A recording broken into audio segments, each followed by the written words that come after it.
The PKK's aim is not democratic autonomy in the region, but an independent communist Kurdistan. The deep states of the US and Europe have been dreaming of an independent Kurdistan in the Middle East for some 100 years. The state of which they dream will be a Marxist-Leninist, Stalinist dictatorship of the proletariat. In order for this plan to work, the Southeast needs to be split away from our country. The PKK, a communist terror organization, is a group used by these secret states for that purpose, to build a Red Kurdistan in the region. The plan is obvious. Autonomy will be created in the Southeast.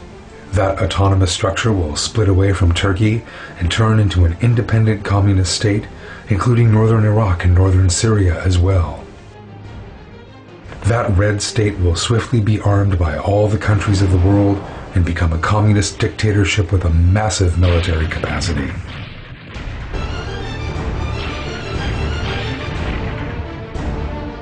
That structure in the region will not, as some circles insist on maintaining, be democratic and peaceable. It will be a forward military base for the secret states of Europe and America. But what is the real aim behind the world's secret states' dream of building an independent communist Kurdistan? The aim is to erect an obstacle of the Antichrist against the Islamic Union. The American secret state wishes to use the PKK as Gog and Magog in order to bring about Armageddon. That will be a disaster which will turn the whole region into a bloodbath. The plan behind a Red Kurdistan in the Middle East is both to weaken Turkey and thus to prevent the unification of the Turkish-Islamic world. Communist Kurdistan will become a wall of the Antichrist between Turkey and the Islamic world. The aim is not the protection or the liberation of the Kurds. The secret states of America and Europe are not supporting the PKK out of love for the Kurds or to protect them. They are supporting them in order to obtain a powerful ally they can use against Muslim countries in the region. It matters not one jot to these circles what situation the Kurds are in or what happens to them afterwards. As a matter of fact, they have pushed the Kurds forward many times and then abandoned them frequently in the past. They made no protest as Saddam was slaughtering the Kurds en masse. The aim behind the secret states of Europe and America's love for the Kurds is obvious. A Marxist-Leninist, Stalinist, and militarily powerful Kurdistan that will impose enormous pressure on Muslims. That red dictatorship will be used to annihilate Muslims en masse.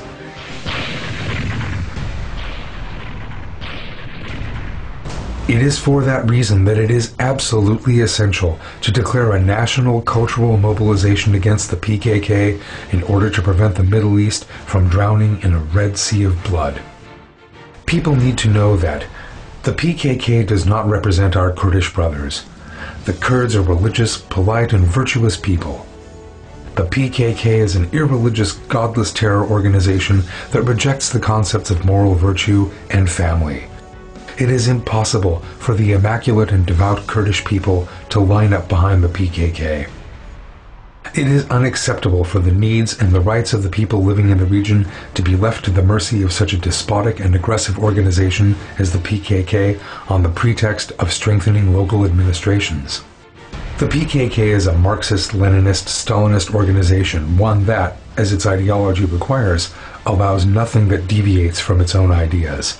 It will be impossible for any other party or civil society organization to be active in the region.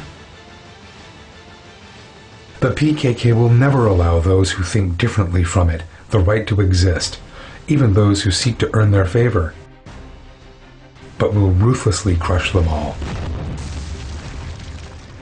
The Turkish state must bear these facts in mind and assume a clear attitude against any proposals that would leave our Kurdish brothers in the hands of the PKK, particularly demands for the release of Öcalan and for autonomy. It is unacceptable for any person of good conscience to abandon the Kurds, who had been oppressed by the alleged Öcalan organization for decades, to a repressive Marxist-Leninist, Stalinist regime. The Western secret states are no friends of the Kurdish people. These bodies, which remained silent for years as Saddam and Assad persecuted the Kurds, are now deceptively trying to give the impression of supporting them. These circles' sole aim is to use the godless, bookless PKK to build an independent communist Kurdistan in the region. The countries of the entire region must be on their guard against this stratagem. This plan to set Muslim against Muslim can be thwarted through an intellectual rebuttal of the PKK's ideology, raising young people's awareness against Darwinism, communism and materialism, and fully embracing the Quran and through Islamic unity and the system of the Mahdi. By the leave of God, this century will be one in which the PKK will be consigned to a mere footnote in the history books, and a century in which the truth shall prevail.